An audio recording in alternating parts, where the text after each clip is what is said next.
तो दूसरा क्रोध कौन सा है? जो अपने स्वार्थ के लिए, अपने राग द्वेष के लिए क्रोध आता है, वो निकृष्ट क्रोध है।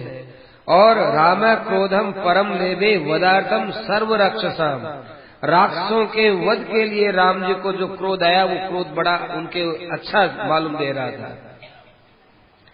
देखो एक बात है, बहुत लोगों के मन में संदेह रहता है कि भगवान को भी क्रोध आया है, कई ऋषि मुनि भी क्रोध करते हैं, संत महात्मा भी क्रोध करते हैं, परंतु वो क्रोध उनके अंदर अच्छा मालूम देता है।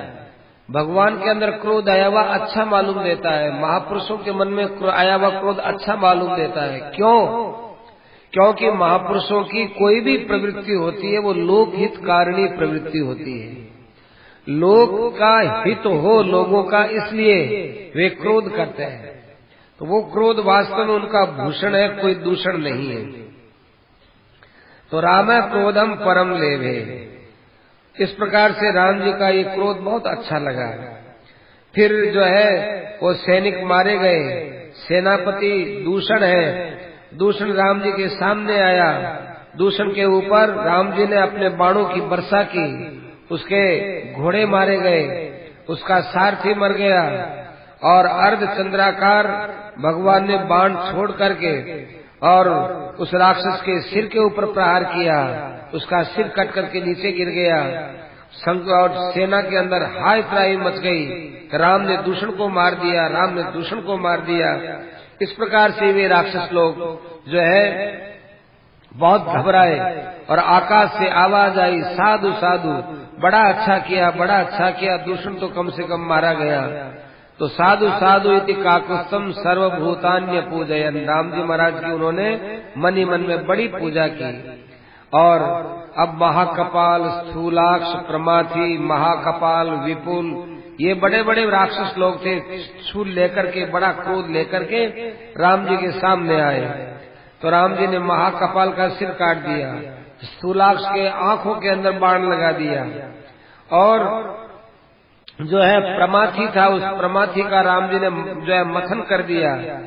महाकपाल था, उसका कपाल उतार करके फेंक दिया। इस प्रकार से राम जी ने जैसा नाम था वैसा ही उनका स्वरूप बना करके रख दिया।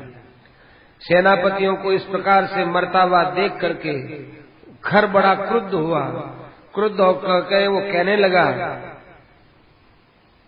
कि अयम निहतः संख्ये दूषण सपदानुगय, ये दूषण मारा गया है, बहुत बड़ी सेना इस राम ने नष्ट कर दी है। अब आप लोग बचे हो, आप लोग एक साथ हिम्मत करके राम के ऊपर टूट पड़ो। खर भी क्रुद्ध हुआ और सेना भी क्रुद्ध हुई, परंतु क्या करें, ये बड़े बड़े महारथी, 12 महारथी आए, पास में आने की हिम्मत नहीं होती थी, क्योंकि राम जी के धनुष चारों तरफ, धनुष बाण चारों तरफ से इस प्रकार से फेंके जाते थे कि राम जी के पास कोई अस्त्र तो आ ही नहीं सकता था। एक एक बाण से राम जी के जब हजारों हजारों शस्त्र निकलते हो, उस समय में उनकी क्या हिम्मत और कितने आदमी उनके पास में आए, था नहीं। अंत में भाई 14,000 सैनिक उनके मारे गए, एक राम जी के द्वारा 14,000 सैनिक मारे गए। इस बात को खर ने आज बहुत आश्चर्य से देखा कि अब केवल हम 2 बचे हैं, एक तो खर और एक त्रिशरा, ये 2 बचे रहे, बाकी सब के सब मारे गए। 14 सहस्राणी रक्षसाम भीम कर्मणाम हतान्येकेन रामेण मानुषेण पदातेन, एक तो राम जी पैदल है, एक राम मनुष्य है और एक अकेले हैं, उन्होंने 14,000 को मार दिया। कितने आश्चर्य की बात है, कितना आश्चर्य है। ये खर स्वयं मन के अंदर सोच रहा है कि हम बहुत युद्ध किए देवताओं से, गंधर्वों से, पर ऐसा कोई हमारे सामने युद्ध में आया नहीं है। कृष्णा ने खर से कहा कि हे सेनापति, हे बड़े भाई, अब अपने 2 बचे हैं, पहले आप मुझे युद्ध में जाने दीजिए। मेरे रहते हुए मैं आपको युद्ध में नहीं जाने दूंगा। मैं आपको प्रतिज्ञा पूर्वक कहता हूँ, या तो राम को मैं मारूंगा या राम मुझे मारेगा, परंतु जनस्थान के अंदर अब मैं आपको युद्ध करते हुए मेरे सामने मैं नहीं देख सकता, पहले आप मुझे युद्ध करने दीजिए। परिदिष्टो वा हते रामे जनस्थानम प्रयास्यसि, यदि राम जी मर गए तो तुम जनस्थान में प्रसन्नता से जाना, और मैं मर जाऊं तो फिर उसके बाद तुम राम से युद्ध करना। इस प्रकार से खर ने फिर त्रिशरा को आगे भेज दिया। तीसरा रथ लेकर के राम जी के पास में आया और वो तरह तरह से राम जी के ऊपर शस्त्र फेंकने लगा। त्रिशरा को अपने सामने आता देख करके राम जी महाराज भी कुपित होकर के कहने लगे कि अच्छा, तुम्हारे में इतना पराक्रम तो है नहीं और हमसे लड़ाई करने के लिए तुम आए हो। तुम्हारे बाणों को तो मैंने पुष्पों के समान धारण किया। उसने राम जी के ललाट में बाण मारे थे, तो कहा तुम्हारे बाणों को मैंने ललाट में पुष्पों के समान धारण किया है, लेकिन मेरे बाणों को तुम किस प्रकार से सहन करोगे। ऐसा कहकर के राम जी ने 14 बाण त्रिशरा के वक्षस्थल पर लगाए, जिसमें 4 बाण से उन्होंने जो है हाथ उनके घोड़ों को मारा और 8 बाण से उसके सारथी को मारा।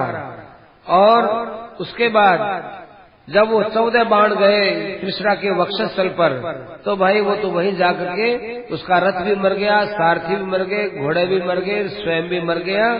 इन सब के मरने में किसी प्रकार का कोई समय भी नहीं लगा। देखते देखते घर के सामने उसका भाई मारा गया। जब वो पहले दूषण मरा, फिर उसके बाद ये त्रिशरा मरा, त्रिशरा और दूषण दोनों के दोनों मर गए, तब खर एक अकेला रह गया। अब देखा कि केवल मैं एक रहा हूं और इधर राम तो पहले से एक है ही। तद्बलम भूत भूइष्टम विमना प्रेक्ष राक्षस। खर के मन में बड़ी उदासी छा गई, उसकी हिम्मत एकदम टूट गई। उसने देखा कि ऐसा युद्ध तो इंद्र भी नहीं कर सकता था जो युद्ध एक मानव ने किया है। किस प्रकार से किया है, कैसा इसने युद्ध किया है। स सर्वाश्च दिशो बाणी प्रदिशश्च महारथ है, पूर्यामास तम दृष्ट्वा रामोपी सुमहत धनु। अब उसने क्रोध में आकर चारों तरफ से बाणों की ऐसी वर्षा की, ऐसी वर्षा की कि राम जी के चारों तरफ बाण ही बाण आ रहे हैं, एक साथ बाण आ रहे हैं। राम ने भी अपने धनुष को लेकर के ऐसे तीखे तीखे बाण छोड़े, उन सब बाणों को उन्होंने भी काटना चालू कर दिया। आकाश मानो बाणों से भर गया हो। सूर्य है वो दिखाई नहीं देता था। एक दूसरे का वध करने का एक दूसरे के मन में उत्साह बढ़ता चला जा रहा था। उस समय में राम के ऊपर जब आक्रमण किया तो ऐसे लगा कि जैसे कोई हाथी को घेर करके और हाथी को कोई कोड़ों से मारता हो। ऐसे राम जी के ऊपर शस्त्रों का प्रहार किया जाने लगा। और राम जी महाराज के जब बाण उनके ऊपर लगते थे तो ऐसा लगता था जैसे कोई यमराज का प्रहार होता हो। देखो, हाथी पर कोड़ा लगाया जाता है तो हाथी मरता नहीं है, और यमराज जी का जब शस्त्र चलता है तो कोई बचता नहीं है। तो राम जी महाराज के बाण तो यमराज जी के जो है शस्त्र के समान है। और खर जब राम जी पर शस्त्र छोड़ता था तो ऐसा लगता था हाथी को ऊपर कोई कोड़े मारे, इससे ज्यादा राम जी के ऊपर उसके शस्त्र नहीं चले थे। वहां बड़ा घमासान इन दोनों का युद्ध हुआ और अंत में भाई जो है ततः सर सहस्रेण 1000 बाण लेकर के उसने राम जी के ऊपर प्रहार किया। राम जी महाराज का कवच तोड़ दिया। राम जी का एक धनुष था, वो धनुष भी तोड़ दिया। इस प्रकार से खर ने बहुत जो है वहां अपना पराक्रम दिखाया। राम जी महाराज ने चकारांताय सैरिपो सज्जम अन्यद महत धनु। अब राम जी महाराज ने वही अगस्त ऋषि को दिया हुआ जो इंद्र का धनुष था, वो धनुष उन्होंने उठाया जो वैष्णव धनुष के नाम से था। उस धनुष के उठाने के बाद में जो है उसका वर मिला हुआ है कि वो धनुष कभी टूट नहीं सकता था। और वो अक्षय जो है तूणीर और वो बाण उन्होंने लिया और वो लेकर के राम जी महाराज ने खर के ऊपर प्रहार किया तो उससे भाई बहुत से उसके शस्त्र थे वो काटे गए। उस समय में खर का जो रथ था उस रथ की ध्वजा आकर के गिर गई। ऐसा लगा कि जैसे कोई आकाश से सूर्य आकर के गिर गया हो। और फिर राम जी महाराज के ऊपर फिर प्रहार किया तो राम जी ने अपने धनुष के द्वारा बाण के द्वारा उसके घोड़ों पर प्रहार किया। वो बार बार मूर्छित होता है लेकिन फिर वो लड़ने के लिए तैयार हो जाता है। इस प्रकार से आपस में इनका बड़ा भयंकर युद्ध होता रहा। राम जी महाराज ने अंत में खर को फटकारते हुए कहा, गजास्वरत संवादे बलि महति तिष्ठता। अरे तेरे पास तो बहुत हाथी थे, बहुत घोड़े थे, बहुत रथ था, बहुत पदाति सैनिक थे, वो सब का सब तुमने नष्ट कर दिया। कृतम ते दारुणम कर्म सर्वलोक जुगुप्सितम। तुमने इस युद्ध के अंदर सबको, इतनी बड़ी सेना लेकर के आए, सबको नष्ट करवा दिया। लोगों के अंदर तुम्हारी कितनी निंदा हो रही है। खर तुमने प्राणियों को बहुत उद्वेजित किया है। तुम क्रूर हो, पाप करने वाले हो।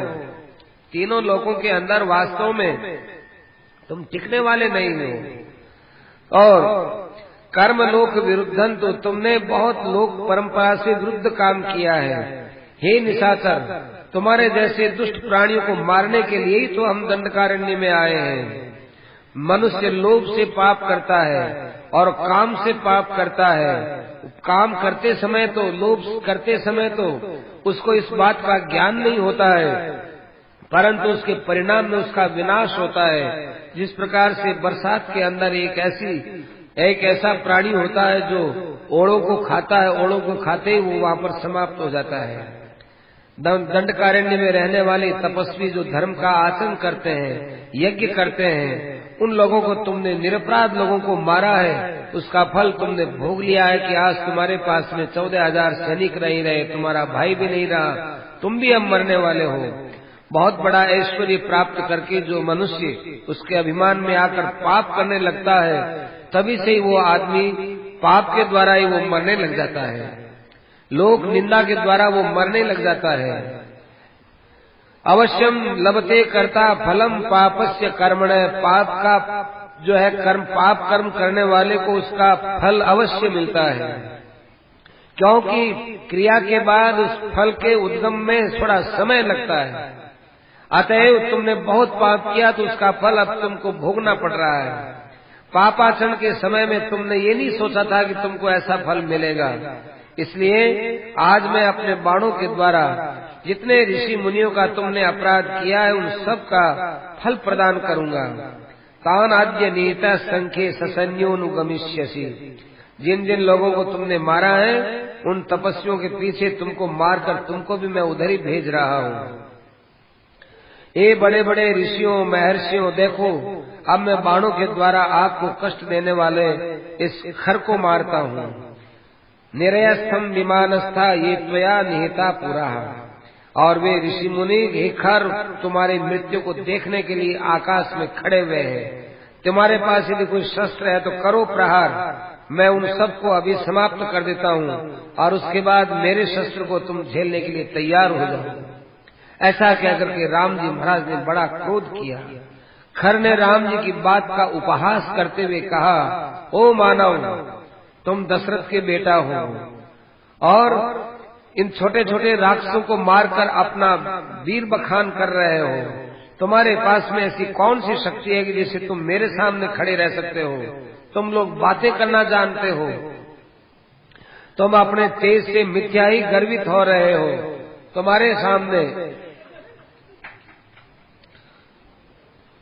कुलम व्यपदिशन वीर समरे को भी दास्यति मृत्यु काले संप्राप्ते स्वयं प्रस्तवे स्तवम। देखो तुम अपनी स्तुति खुद ही करने जा रहे हो, क्योंकि जब आदमी मरने लगता है तब उसको इस बात का ज्ञान नहीं होता कि मैं क्या बोलता हूँ, क्योंकि तुम्हारी मृत्यु आने वाली है। तुम ये बहुत ही तुच्छता बता रहे हो, अपनी बात अब तुम अपने मुंह से बोलते हो। यदि 14,000 सैनिकों को तुमने मारा भी है, तुम अपने मुंह से क्यों बोलते हो? स्वर्ण प्रतिरूपेण तप्ते नेव कुशाग्निना सर्वथा न तो मामी तिष्ठन्तम पश्यसि त्वं गदाधरम। देख अब मेरे पास एक ऐसी गदा है, उस गदा को धारण करके और मैं जब तुम्हारे सामने आऊंगा तो फिर तुम किसी प्रकार से मेरे सामने ठहर नहीं सकते। मैं एक अकेला ही पर्याप्त हूँ। तुम्हारे बाणों की चोट है और मेरे पास गदा है, तुम्हारे पास गदा कहाँ है? मैं जब खड़ा होता हूँ तो त्रिलोकी के अंदर यमराज के समान प्रतीत होता हूँ। तुम चाहे बोली से कितनी भी बात कह सकते हो, युद्ध के अंदर पुरुषार्थ से बात होती है, वो पुरुषार्थ मेरे पास है। तुम बोल लो जितना बोलना है, क्योंकि अब आगे तुम्हारी बोली बंद होने वाली है। विजय तो मेरे को ही मिलने वाली है। 14,000 को मारकर तुम कोई बहुत बड़े नहीं होगे, क्योंकि अभी तो मैं 14,000 का प्रतिनिधि में खुद बैठा हुआ हूँ। त्वद विनाशात करोम यज्ञ, आज इन 14,000 राक्षसों के मरने का जो दुख है, उस दुख को तुमको मारने के बाद मैं उस दुख को समाप्त करूंगा।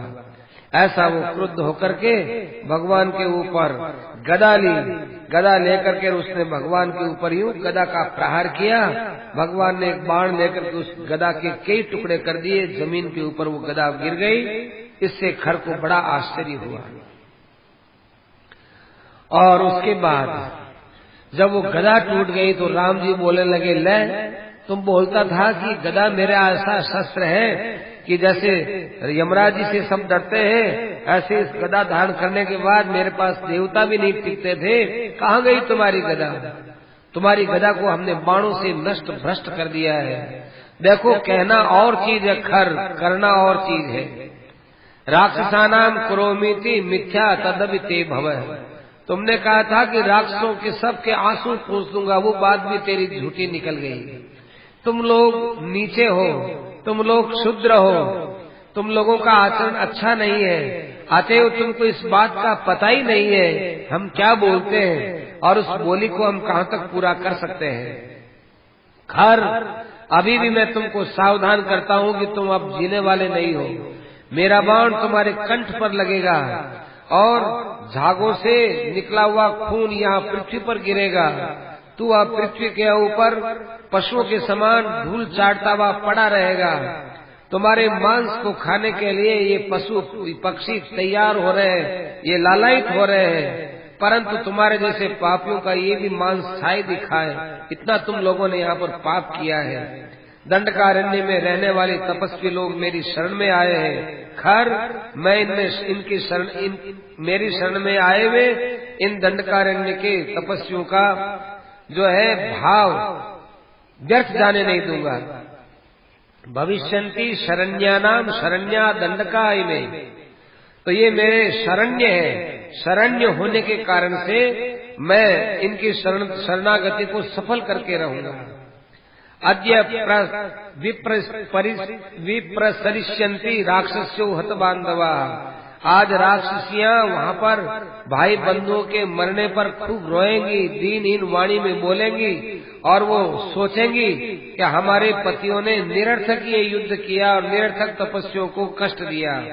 इसलिए हे नृशंस, हे क्षुद्रात्मन, तुमने ऋषि मुनियों का जो अपराध किया है उसका दंड भोगने के लिए तुम तैयार हो जाओ। खर ने राम जी का विरोध करते हुए कहा कि बहुत हो गया। भय के अवसर पर जो निर्भयता की वाणी बोलता है, इसका अर्थ है कि उसके अंदर भय समा गया है। वाच्या वाच्यम ततो हि त्वम, क्योंकि तुमको बोलने का न बोलने का कोई विचार नहीं रहा, क्योंकि मृत्यु वाले व्यक्ति को कोई ध्यान नहीं रहता है।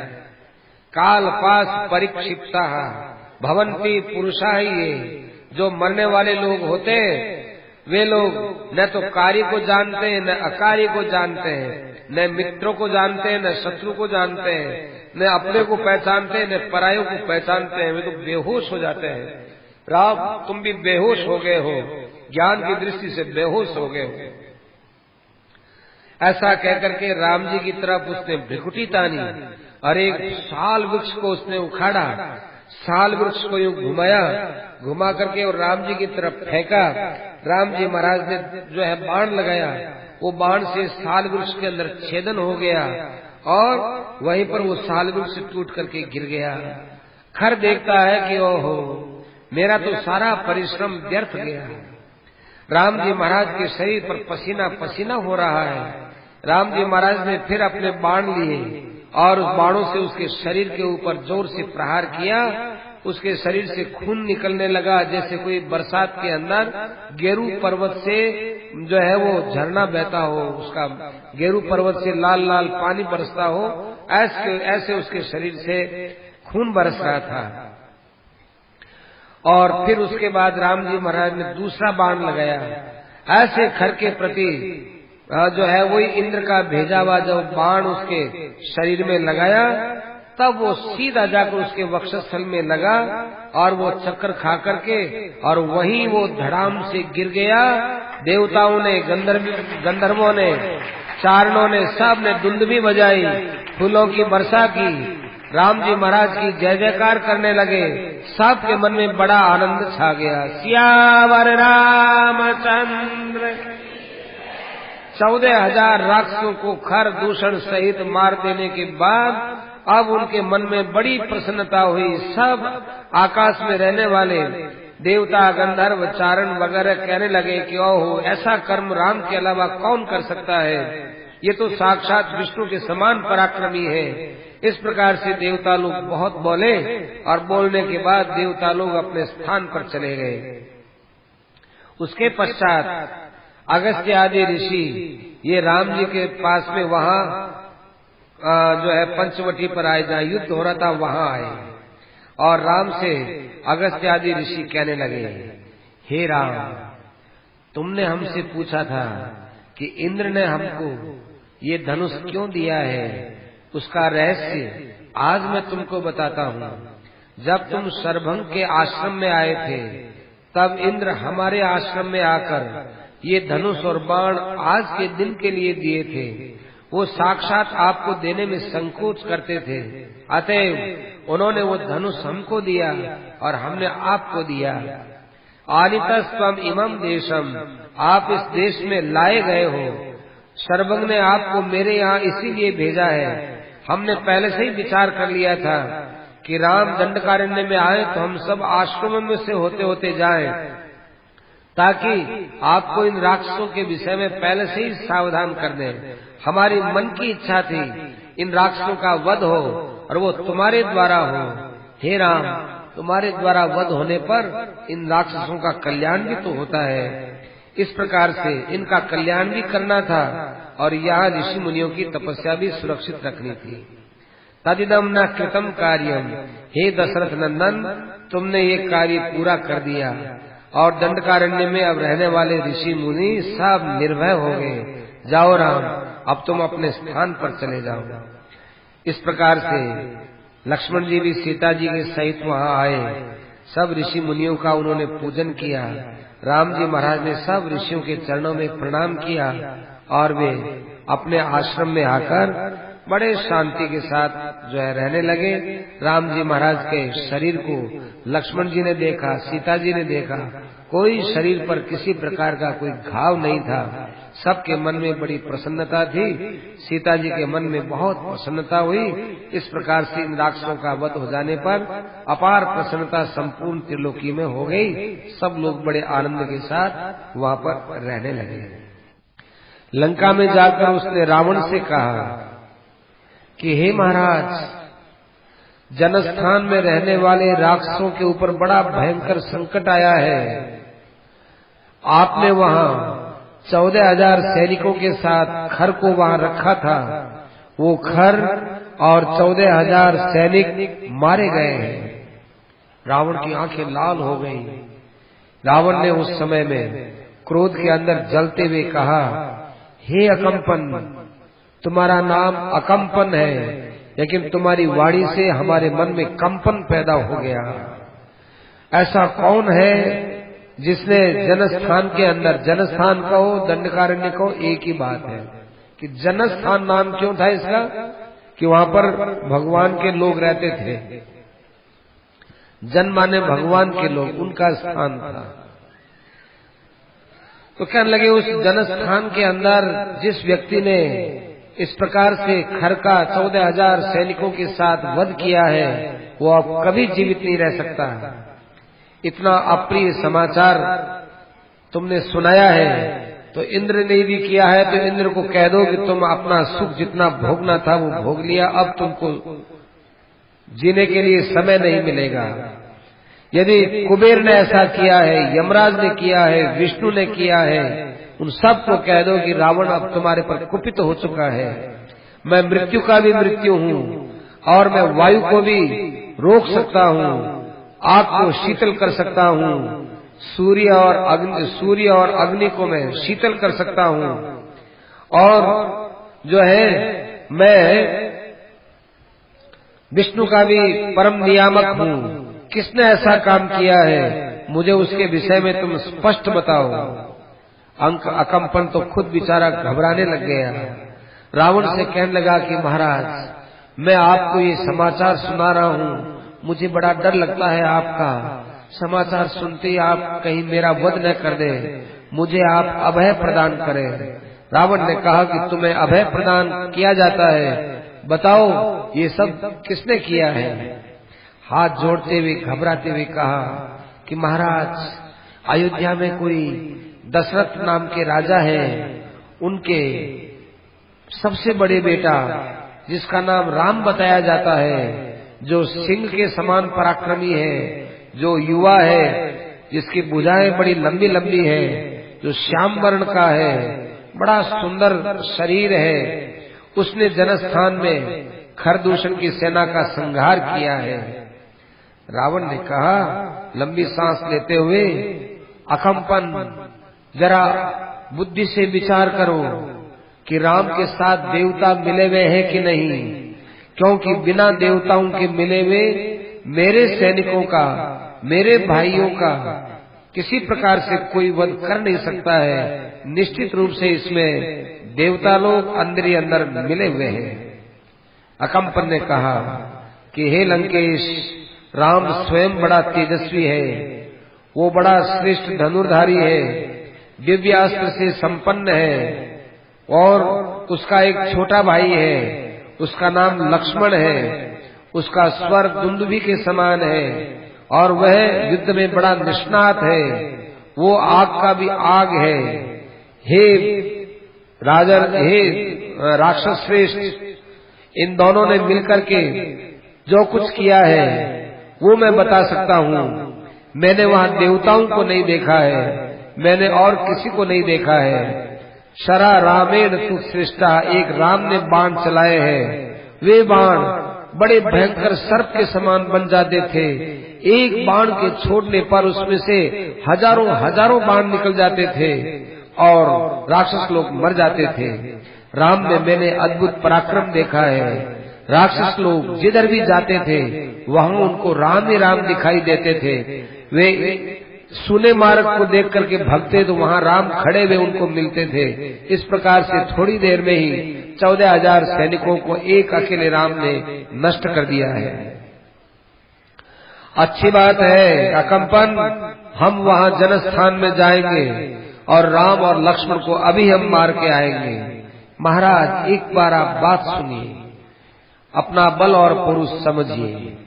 हे महाराज, आप इस प्रकार से राम से युद्ध करेंगे, इसमें आपकी विजय में मुझे बड़ा भारी संदेह लगता है। आपने केवल राम के विषय में मुझसे सुना है और मैंने तो राम को स्वयं को देखा है। आप इस प्रकार से यदि क्रोध करके राम के सामने जाएंगे, आप राम को जीत नहीं सकते। राम को जीत कर सकते हैं, सृष्टि है उसका संहार कर सकते हैं। हे दशग्रीव, आप बाणों के द्वारा राम को नहीं जीत सकते। आप राम को जीतने का और दूसरा उपाय सोचिए। मैं आपको फिर याद दिला दूं, देवता, असुर, राक्षस सब मिलकर के भी एक राम के साथ में युद्ध करके उसका मुकाबला नहीं कर सकते। फिर भी मैं आपको एक उपाय बताता हूँ।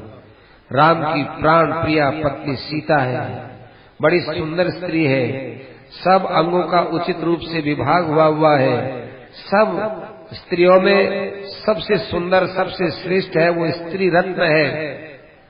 देवता, गंधर्व, अप्सराएं, पन्नगी और मनुष्य कोई भी उसके बराबरी का नहीं है। आप चुपचाप जाओ। हे महाराज, आप उस सीता का किसी प्रकार से हरण कर लो। सीता का हरण करने के पश्चात राम का सीता के अंदर बहुत प्रेम है, इसलिए राम सीता के विरह में दुखी हो जाएगा। विरह में दुखी हो जाकर वो तड़पेगा, तड़प करके वो मर जाएगा। आपको बिना युद्ध ही राम को मारने का मौका मिल जाएगा और साथ ही आपको एक सुंदरी स्त्री भी मिल जाएगी। रावण ने थोड़ी देर तक सोचने के बाद आंख बंद करके विचार किया। विचार करके और फिर अकम्पन से कहा, अकम्पन, तुमने अपनी दृष्टि से बहुत ठीक बात कही है। वाढ़म, हम ऐसा ही करेंगे।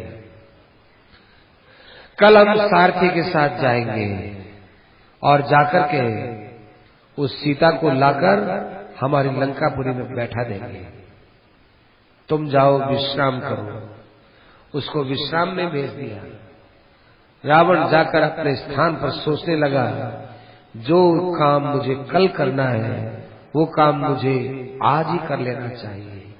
ऐसा विचार करके एक रथ लिया जिसमें गधों को जोता और उसके बाद वह उस रथ के अंदर बैठ गया। अकस्मात मारीच के यहाँ रावण पहुंचा। मारीच ने रावण का बड़ा स्वागत किया। तरह तरह के खाने पीने के पदार्थ उसके सामने रखे और उसके बाद मारीच ने कहा, हे राक्षस राज, क्या बात है? बहुत घबराए घबराए मालूम देते हो, बड़े चिंतित मालूम देते हो, बहुत जल्दी जल्दी में आए हो, बिना समय के आए हो। क्या आपके लंका में सब कुशल पूर्वक तो है? महाराज, आप बोलते नहीं हो। राक्षस राज, इतनी घबराहट आपके चेहरे पर हमने कभी नहीं देखी थी। मारीच के द्वारा ऐसा कहने पर रावण बहुत देर तक चुप रहा, कुछ कहा नहीं गया। उसके बाद हिम्मत करके रावण ने कहा कि मारीच, तुम तो मेरे अपने हो, इसलिए अच्छी बुरी जो बात है वो तुमको तो मैं बता ही देता हूँ। देखो मारीच, ये जनस्थान सदाई अवध्य था। यहाँ रहने वाले ऋषि मुनि मुझसे डरते थे, क्योंकि मैंने अपने भाई खर दूषण को, त्रिशरा को 14,000 राक्षस दे रखे थे ताकि वे ऋषि मुनियों का वहाँ जो है यज्ञ वगैरह करने देने, उनकी तपस्या को वहीं रोक देने। परंतु वहाँ कोई राम नाम का व्यक्ति आया है, बड़ा बलवान बताते हैं, युद्ध में उसके सामने कोई ठहर नहीं सकता है। 14,000 सैनिकों को उसने नष्ट कर दिया है। अतः मैं तुमसे एक बात कहता हूँ, कोई एक ऐसा उपाय सोचो कि राम की पत्नी सीता का हरण कर लिया जाए और उसके बाद राम को निर्बल करके उस राम पर विजय प्राप्त की जाए। मारीच ने कहा, अरे रावण, राक्षस राज, लंकेश, आपके परिवार में आपको ऐसी गंदी सलाह देने वाला कौन है? वो आपका मित्र नहीं है, वो आपका शत्रु है। वो आपका किसी न किसी प्रकार से बदला लेना चाहता है। उसने आपको यहाँ तक कह दिया कि सीता को तुम चुरा करके लंका में ले आओ, ऐसा बोलता है। जरा उसका नाम मुझे बताओ तो सही, वो कौन है? क्योंकि राक्षसों में कोई भी राक्षस मुझसे अपरिचित नहीं है। ऐसा कौन व्यक्ति है कि जो अपने जिस पर्वत पर रहता है उस पर्वत का ही सींग तोड़ना चाहता है? राक्षसों के आप सरदार हो, स्वामी हो, आपको वो नीचे दिखाना चाहता है और निस्संदेह रूप से वो आपका शत्रु है। आपको इस पाप के अंदर लगा करके आपको सदा के लिए जो है लंका से रहित करना चाहता है। ओहो, जिस प्रकार से कोई व्यक्ति किसी के घर में चुपचाप सांप छोड़ दे, ऐसा उसने आपको एक गलत सलाह दी है। कौन है वो दुष्ट पुरुष? विशुद्ध मनसा विजनाग्रहस्थ, आप जानते नहीं, राम तो एक ऐसे हाथी है कि जो उत्तम कुल में पैदा हुआ ही उनकी सूंड है और 2 भुजाएं उनकी 2 दांत है। हे रावण, ऐसे हाथी से आप किसी प्रकार से बैर निभा नहीं सकते हैं। राम तो वो सिंह है कि जो रणभूमि के अंदर बाण जब चलाते हैं वही उनके बाल है, और राक्षस वगैरह को मारना ये उनकी अग्नि है। उस सिंह को आपने जगा करके कोई बड़ा भारी खतरा मोल ले लेने का काम कर लिया तो फिर आपका जीवन सुरक्षित नहीं है। राम तो वो समुद्र है कि जिसके बाण वगैरह ये तो जल है और आप लोगों का जीवन है उसमें डूबने वाला है। इसलिए हे राक्षस राज, उस राम से आप विरोध मत करो। हे लंकेश, हे राक्षसेंद्र, आप लंका में वापस चले जाओ, वहां जाकर आराम से रहो, आप सदा से सुरक्षित हो। आप जो है जल के अंदर हो, आपका कोई कुछ नहीं बिगाड़ने वाला है। आप जाकर लंका में अपना शेष जीवन व्यतीत करो। और राम अपने वनों में बैठा है, बैठे रहने दो, जबरदस्ती राम के साथ छेड़छाड़ मत करो। और यदि राम ने तुम्हारे सैनिकों को मार भी दिया है, आप चुप हो जाओ, क्योंकि राम के सामने आप बहुत कमजोर हो।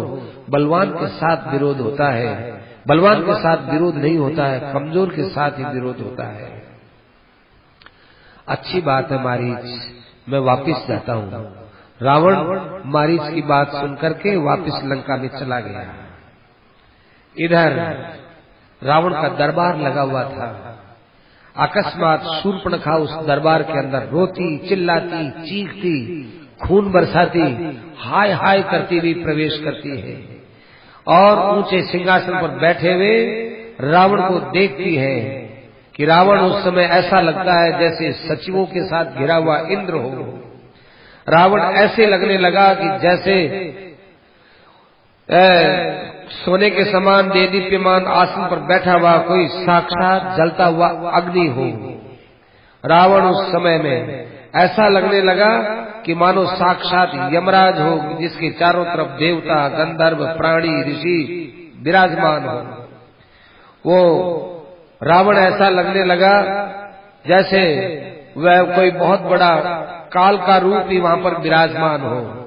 देवताओं का और असुरों के साथ बार बार लड़ने से जिसके छाती पर, जिसकी भुजाओं पर, जिसकी पीठ के ऊपर ऐरावत हाथी का चिन्ह लगा हुआ है और वज्र के प्रहार से भी जिसके शरीर के ऊपर चिन्ह बने हुए हैं, चिन्ह खुदे हुए हैं, और जिसने बड़ी सुंदर माला पहन रखी है, जिसने सफेद वस्त्र पहन रखे हैं, जिसका मुख बहुत बड़ा है और विष्णु के चक्र का भी कई जगह शरीर में घाव है। उन घावों के मिलने के बाद वहां पर एक चिन्ह हो गया है और अनेक शस्त्र प्रहारों से वो बहुत मजबूत हुआ है, समुद्र के समान अक्षोभ्य है और पर्वतों को उठा उठा कर फेंक देने वाला है। ऐसी उसके पास 20-20 भुजा है, धर्म का उच्छेदन कर देने वाला है, पर स्त्री का स्पर्श करने वाला है, दिव्य अस्त्रों को वो धारण करने वाला है, यज्ञ का नाशक है और जो पहले भोगवती पुरी में गया है और वासुकी नाग को जिसने पराजित किया है और तक्षक की प्रिय भार्या का जिसने हरण किया है और जिसने कई बार कैलाश पर्वत को अपने भुजाओं पर उठाया है, जिसने कुबेर को पराजित करके उसका पुष्पक विमान अपने अधीन कर रखा है और जो मर जाए तब चैत्र रथ वन में, नंदन वन में जाता है और वहाँ वनस्पतियों को नष्ट करके बिना किसी रुकावट के लंका में आकर ठहर जाता है, ऐसा वो रावण वहाँ पर विराजमान है। और उसकी दोनों भुजाएं सूर्य और चंद्रमा के समान सुशोभित हो रही हैं। उसके तो 20 भुजा है और 2 भुजा वो कभी कभी 2 भुजा से भी दिखता है, कभी 20 भुजा से भी दिखता है। 10 वर्ष सहस्राणी उसने 10,000 वर्ष तक तपस्या की और स्वयंभू मनु के सामने उसने वरदान प्राप्त किया है। भगवान शंकर से उसने वरदान प्राप्त किया है। बड़े बड़े उसने यज्ञ किए हैं और दूसरे यज्ञ करने वालों का उसने नाश किया है। ऐसा वो कर्कश, निरंकुश और प्रजा का नुकसान करने वाला रावण वो वहाँ पर एक ऊंचे आसन पर बैठा हुआ है। चारों तरफ उसके मंत्री लोग बैठे हुए हैं। उनके बीच में जाकर वह शूर्पणखा जोर जोर से चिल्लाती हुई कहने लगी है, हे रावण, आप तो कामो भोग में मस्त हुए हो, मदिरा पिए रहते हो और स्वेच्छाचारी हो। महान घोर आपके ऊपर विपत्ति आई है, उस बात को भी आप नहीं जानते हो। जो व्यक्ति भोगी होता है, जो व्यक्ति कामचारी होता है, वो व्यक्ति वास्तव में श्मशान की अग्नि के समान त्याज्य होता है, चाहे वो राजा ही क्यों न हो। जो अपने कार्यों को गुप्तचरों के द्वारा मालूम नहीं करता है, वो राजा अपने राज्य से गिर जाता है। आप लोग अपने पर आई हुई विपत्ति को नहीं देख रहे हो। नते विद्या प्रकाशन्ते, अरे जो अपनी विपत्ति को देखता नहीं है और दूसरी प्रकार की उन्नति करता है, उसकी उन्नति को प्रजा वैसे ही नहीं देखती जैसे कोई सागर के अंदर पर्वत बढ़ता हो। अब सागर में कोई पर्वत बढ़े तो कितना बढ़ेगा भाई, सागर के अंदर पर्वत बढ़ता रहो, कोई देखता नहीं है। ऐसे ही विपदग्रस्त राजा की कोई उन्नति लोगों को दिखाई नहीं देती है। आपको पता है कि नहीं, आपने देवताओं से, गंधर्वों से, दानवों से सबसे बैर ले रखा है और इन लोगों की गतिविधियों पर आप कोई विचार नहीं करते हो। आप बाल स्वभाव वाले हो, बुद्धिहीन हो, आपको जानने योग्य चीजों का भी ज्ञान नहीं है। आप किस बात के राजा हो? आपको अपना गुप्तचरों के द्वारा राज्यों की गतिविधि देखनी चाहिए, आपको अपना कोष देखना चाहिए, आपको अपनी नीतियों पर विचार करना चाहिए। जो राजा लोग केवल मंत्रियों पर ही सब कुछ छोड़ देते हैं, वे राजा लोग अंत में जाकर बहुत बड़ा धोखा खाया करते हैं। हे महाराज, आपको वास्तव में गुप्तचरों के द्वारा कोई सूचना मिली है कि नहीं? मैं समझती हूँ कि शायद नहीं मिली है। आपको पता होगा कि नहीं कि 14,000 सैनिकों के साथ खर और दूषण एक राम के द्वारा मारे गए हैं। आज जनस्थान के अंदर ऋषि मुनि बड़े प्रेम और उत्साह के साथ यज्ञ कर रहे हैं। जो ऋषि मुनि अपने आश्रमों में डूबके रहते थे, जो ऋषि मुनि अपनी तपस्या का उपयोग राक्षसों के मारने में करते थे, वे आज अपनी तपस्या को सुरक्षित कर रहे हैं। आज ऋषियों की शक्ति बढ़ गई है, जनस्थान ऋषियों के हाथ में चला गया है और तुम यहाँ मदिरा पान करके मस्त बैठे हो। तुम विषयों के पराधीन हो गए हो। तुम वास्तव में इस बात को जानते नहीं हो कि तुम्हारे पर कितना भय है। जो राजा बहुत तीखा स्वभाव वाला होता है, प्रजा लोगों के लिए बहुत थोड़ा काम करने वाला होता है, जो गर्वीला होता है, प्रमादी होता है, व्यसनी होता है, वो राजा वास्तव में अपने राज्य से निकालने योग्य होता है। जो अपने को बहुत बड़ा मान मानता है और किसी के कहने में नहीं आता है, अपने आप की खूब प्रशंसा करता है, बात बात में क्रोध करता है और अपनी तरफ से शक्ति के बाहर दुखों को पैदा करता है और अपने स्वजनों को भी दुख देता है, वो व्यक्ति राजा के योग्य नहीं होता है। जिस राजा को हितैषी लोग नाराज होने के बहाने से उसके हित की बात कह नहीं सकते हैं, वो राजा अपना राज्य चला नहीं सकता है। ओहो शुष्क काष्ठैर भवेत कार्यम, सूखे लकड़ों से भी कोई न कोई काम सिद्ध होता है और कोई कचरा वगैरह पड़ा हुआ हो वो भी कभी न कभी काम आता है। लेकिन जो राजा प्रजा की सेवा नहीं करता और प्रजा के द्वारा फेंक दिया जाता है, वो राजा तो कुछ भी काम नहीं आता है।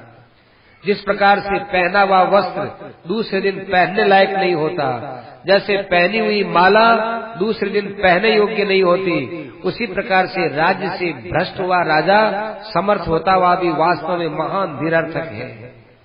राजा तो वो होता है जो प्रमादी नहीं है, जितेंद्रिय है, धर्मशील है, वही राजा चिरकाल तक अपने राज्य को रख सकता है। जो नीति के द्वारा, धर्म के द्वारा देखता नहीं है, अंधा हो गया है और जिसका क्रोध और जिसकी प्रसन्नता निरर्थक होती है, वो राजा अपने राज्य से घिरा हुआ होता है। हे रावण, तुमको सब लोग दुर्बुद्धि बोलते हैं। मैंने इतने दिन तक सोचा था कि मेरा भाई रावण बड़ा श्रेष्ठ है, परंतु अब मुझे पता चल गया कि तुम भी देखो विषयी पुरुषों के साथ में बैठे हो, तुम स्वयं विषयी हो गए हो, देश काल को नहीं जानते हो, अतएव तुम्हारे पर जो विपत्ति है उस विपत्ति को तुमको अभी पता नहीं है। तुमको उस विपत्ति का यदि ज्ञान है तो भी तुम इस प्रकार से मस्त हुए बैठे हो, तुम राजा के लायक नहीं हो। इस प्रकार से शूर्पणखा ने रावण को खूब बात कही और रावण जो है अपने धन में, अपने राज्य में, अपने अधिकार में, अपने घमंड के अंदर जो है चूर हुआ था। उसके बाद रावण ने पूछा, क्या बात है? तुमने कहा कि वो जो है 14,000 सैनिकों को राम ने मार दिया, ये कौन राम है? क्या पराक्रम है उसका? कैसा रूप है? कहाँ से आया है? दंडकारण्य में उसका क्या संबंध है? उसके पास शस्त्र क्या है? किन शस्त्रों से उसने राक्षसों को मारा है? हे सुंदरी, तुम ये मुझे सब बात बताओ कि अच्छा तुम्हारे नाक कान किसने काटे, ये भी बताओ। क्रोध में मूर्छित रहने वाली राक्षसी शूर्पणखा ने कहा कि हे भाई, राम का स्वरूप तुम सुनो, सुन करके अपने हृदय में तुम धारण करो। राम दीर्घ बाहु है, विशालाक्ष है और कृष्ण चीर कृष्णाजिनांबर है, काले मृग का चर्म पहन रखा है, कामदेव के समान सुंदर है, और उसने इंद्र के समान एक धनुष अपने हाथ में ले रखा है। जब वो नाराज लेकर बाण लेकर उनको फेंकता है धनुष के ऊपर रखकर, तो अनेक सर्प ही सर्प पैदा हो जाते हैं। एक बाण से हजारों हजारों बाण पैदा होते हैं, हजारों राक्षस आ जाओ, वो किसी से डरने वाला नहीं है। जिस समय में बाण वृष्टि होती थी, उस समय में मैंने आपकी सेना को पलक मारते मरते देखा है। वहां पर कोई सैनिक उसके सामने टिका नहीं है। उसका बल तो इंद्र के बल के सामने, इंद्र का बल उसके सामने कुछ भी नहीं है। वो पत्थर की वर्षा वो कर दे, बाणों की वर्षा वो कर दे, आग की वर्षा वो कर दे, जल की वर्षा वो कर दे। वो अनेक प्रकार के शस्त्रों को जानता है, और 14,000 सैनिकों को उसने एक अकेले ने मारा है। आधे मुहूर्त के अंदर उसने सब कुछ काम करके दिखाया है, और उसने ऋषियों को अभय कर दिया है, हे ऋषियों, आप अपना यज्ञ निर्भय होकर के करो। मैं तो जैसे तैसे वहां से जो है छिप करके यहाँ आ गई, ये तो वो मुझे भी मार देता। पर इतना जरूर है कि स्त्री का वध करने में उसको जरा संकोच हुआ है। उसका एक भाई भी है, उसका नाम लक्ष्मण है, उससे कम नहीं है। दोनों भाई एक दूसरे से बढ़कर युद्ध करने में निपुण है। वो भाई उसका भक्त है और उसके साथ स्नेह भी करता है। ये दोनों जब एक साथ इकट्ठे हो जाते हैं, उस समय में कोई उनके सामने युद्ध के अंदर टिक नहीं सकता है। राम की एक सुंदर स्त्री भी है, वह उसके केस बड़े सुंदर, नाक बड़ा सुंदर, उसका शरीर बड़ा सुंदर, उसके वस्त्र बड़े सुंदर, और तपे हुए सोने के समान उसका जो है स्वरूप है। और उसके चरणों के जो नख है, वो नख उठे हुई अंगुलियों के ऊपर बहुत सुंदर मालूम देते हैं। सीता बड़ी श्रेष्ठ है। वो सीता न तो गंधर्वों में आती है, न वो देवी है, न वो यक्षी है, और न वो सीता किन्नरी है। ऐसी स्त्री कभी देखी भी नहीं है। वो स्त्री, वो सीता जिसकी पत्नी होगी, वो सारे लोग का महाराज होगा, सब लोगों पर शासन करने वाला होगा। मैंने विचार किया, मेरा भाई सारे संसार का स्वामी बने, अतएव वो सीता तुम्हारे योग्य है। ऐसा विचार करके मैं सीता को तुम्हारे लिए लाने के लिए बड़ा प्रयास किया, लेकिन इसी बीच में लक्ष्मण ने मेरे नाक और कान काट करके मुझे कुरूप कर दिया। रावण, अभी मौका है। राम के पास यदि कोई बल है तो लक्ष्मण का बल है, और सीता का बल है, और स्वयं का भी बल है। तुम सीता का हरण करो, सीता को अपने महारानी का पद दे दो, इससे तुम संसार में सबसे श्रेष्ठ हो जाओगे। निर्विशंक होकर के तुम सीता को ले आओ। उसके बाद राम के अंदर कोई शक्ति नहीं रहेगी, और लक्ष्मण के अंदर तो फिर शक्ति रहने का प्रश्न ही नहीं है। तुम अपने 14,000 सैनिकों का और अपने भाइयों का और मेरा, तीनों का एक साथ तुम बदला निकाल करके सारे राक्षस समाज को सुरक्षित कर सकते हो। रावण, देरी मत करो, आज ही जाओ, शुभ कार्य में विलंब नहीं करना चाहिए। शूर्पणखा की बातें सुनकर के रावण ने कहा, अच्छी बात है। खूब विचार किया, मुझे क्या करना है, क्या नहीं करना है, क्या किस कार्य को करने में दोष है, किस कार्य को करने में गुण है। ऐसा सब कुछ कर करा करके इति कर्तव्यम, मुझे तो अब यही करना है, ऐसा भीतर में दृढ़ निश्चय कर लिया। दृढ़ निश्चय करके और सीधा वो अपने यानशाला में गया, रथशाला में गया, और रथशाला में जाकर के उसने अपने सारथी से कहा, सारथी मेरे रथ को तैयार करो। महाराज, आपने मंत्रिमंडल में कोई निर्णय किया कि नहीं? मैं, तुम रथ तैयार करो। कहाँ चलना है? रथ तैयार को रथ के रवाना होने के बाद मैं बताऊंगा। रथ तैयार कर दिया गया, और उसमें पिशाच वदन वाले गधे उसमें जोत दिए गए, और वो उन रथों के अंदर बैठ गया। और उस समय में राक्षसपति रावण उसके अंदर बैठ करके और वहां से रवाना हुआ। बड़ा शीघ्रगामी वो रथ था। उस रथ के अंदर बैठ करके वो वहां से जब रवाना हुआ तो रावण की बड़ी विचित्र शोभा हो रही थी। ऊपर तो भाई उसके छत्र लगा हुआ है, और चमर उसके ऊपर डुलाया जा रहा है, 20 उसकी भुजा है, 10 उसका सिर है, और बड़ा वो चिंतन करता हुआ रथ में बैठा हुआ जा रहा है। वो समुद्र के किनारे पहुंचा है। समुद्र के किनारे नाना फलों को देखा है, नानाविध पुष्पों को देखा है, अनेक साल ताल तमाल आदि वृक्षों को देखा है, और वहाँ पर देवता गंधर्व किन्नर सिद्ध चारण ये सब पर्वत ये सब समुद्र के पास की तटवर्ती भूमियों पर घूमते हैं, और इन सब को उसने देखा है। वैखानसों को देखा है और अप्सराओं को देखा है, देवदानवों का समुदाय उसने देखा है, और जल के अंदर हंस क्रौंच इत्यादियों को देखा है। इन सब को देख करके देवताओं के विमानों को देखा है। वहाँ समुद्र के किनारे 7 मंजिले महलों को देखा है, गंधर्वों को देखा है, बहुत सुंदर सुंदर जंगलों को वो देख रहा है। चंदन और अगरू के जो वृक्ष है उनकी सुगंधि को बड़े प्रेम से वो स्वीकार कर रहा है। इस प्रकार से पर्वतों को भी देखता है। पर्वतों के अच्छे चमकीले जो शिखर भाग हैं उनको देख रहा है। हाथी घोड़े रथ जहाँ पर खूब इकट्ठे हुए वे उन सबको देख रहा है। इन सब को देखने के बाद उसने एक बड़ी विचित्र बात देखी। एक बहुत बड़ा न्यग्रोध माने वट का वृक्ष है, उसको देखा है। उस वट वृक्ष के ऊपर कभी कभी गरुड़ जी आकर बैठते हैं।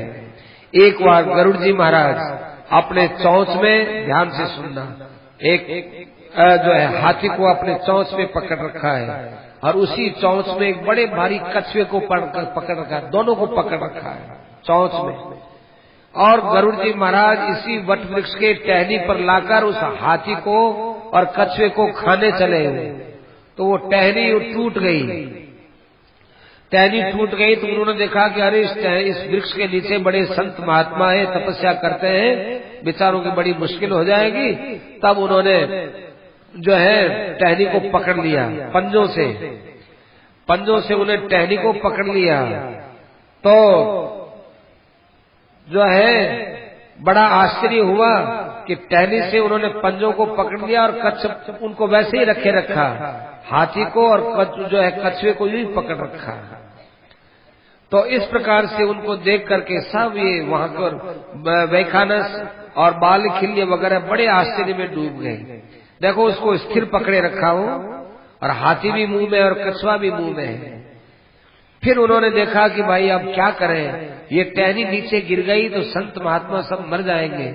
तब उन्होंने उस टहनी को दूर जंगलों में फेंक दिया, जहाँ निषाद लोग रहते थे वहां पर फेंक दिया था। फिर कई निषाद उस टहनी के नीचे मर गए थे। इस प्रकार से वे गरुड़ जी महाराज फिर विजय में उन्मत्त हुए स्वर्ग में गए। वहां जाकर इंद्र का जो सुरक्षित भवन था उसको अपने चोंच से और अपने पंजों से तोड़ दिया। तोड़ करके वहां से गरुड़ जी महाराज वो जो है अमृत का कलशा ले आए, और कलशा ला करके उन्होंने 4 जगह यहाँ पर रखा जहाँ अपने कुंभ होते हैं, वहां लाकर वो जो है जल को अमृत रखा। इस प्रकार से वो गरुड़ जी लीला करते थे। उस वृक्ष को उन्होंने देखा, और उसके बाद फिर वे मारीच के वहां पर पहुंच गए। रावण मारीच के वहां पर पहुंचा। रावण ने जब मारीच के वहां पर पहुंच करके अकस्मात मारीच ने कहा कि मारीच तुमसे कुछ सलाह करनी है। मारीच ने कहा क्या बात है, दोबारा क्यों आए? अरे अभी तो मिलके गए थे, फिर दोबारा क्यों आए हो? रावण ने कहा मेरी बात सुनो तुम। देखो मारीच, तुमको मेरी बात सुननी है। मैं बहुत दुखी होकर के तुम्हारे पास आया हूँ। तुम ही एकमात्र मेरा सब काम करने वाले हो। तुमको मैंने बताया था कि जनस्थान में खर रहता था, दूषण रहता था, और तृष्णा रहता था। 14,000 सैनिक रहते थे। वहां पर मेरी बहन भी रहती थी। इन सब का नुकसान हमारे राम ने किया है। ये 14,000 सैनिक जब तक जीवित रहे ऋषि मुनि सब दुखे रहते थे, और शूराणाम लब्ध दक्षाणाम, जितने वहां पर ये सैनिक थे सब बड़े शूरवीर थे, और ये अपना लक्ष्य पूरा करने में निपुण थे। इस प्रकार से वे खर आदि प्रमुख राक्षस राम के द्वारा रणभूमि के अंदर मारे गए। एक राम ने उन सबको मार दिया, खर को भी मार दिया, दूषण को भी मार दिया, तृष्णा को भी मार दिया। बताओ मेरे चित्त में कैसे शांति आ सकती है? तुमने कहा कि तुम जाकर शांति स्थापित करो, कैसे शांति आएगी? अशील है, कर्कश है, तीक्ष्ण है। राम है वो बड़ा क्रोधी है, राम बड़ा तीखे स्वभाव वाला है, राम दुश्शील है, राम अजितेंद्रिय है, उसने अपने धर्म का त्याग कर दिया है। इसलिए उस राम के साथ बैर करने में मुझे कोई संकोच नहीं है। मेरी बहन के नाक कान जिन्होंने काट दिए हो और तुम कहते हो कि उस राम के साथ बैर विरोध मत करो, नहीं, अब तो भाई सीता को लाना ही पड़ेगा। देखो मैं तुम्हारे पास आया हूँ, मेरी बात को किसी प्रकार से अब तुम काटना नहीं। मैंने खूब अच्छी तरह से विचार कर लिया है, तुम्हारी यदि मुझे सहायता मिल गई तो इस राम के ऊपर मेरी निश्चित रूप से विजय होने वाली है। तुम बहुत शूरवीर हो, तरह तरह की माया जानते हो, इसलिए मैं तुमको बोलता हूँ कि तुम ये काम कर सकते हो। हे निशाचर, मैंने योजना बनाई है, वो ये योजना है कि तुम एक सोने के मृग बनकर जाओ। तुम्हारे पर चांदी के सी सफेद सफेद चिन्ह और रहने चाहिए।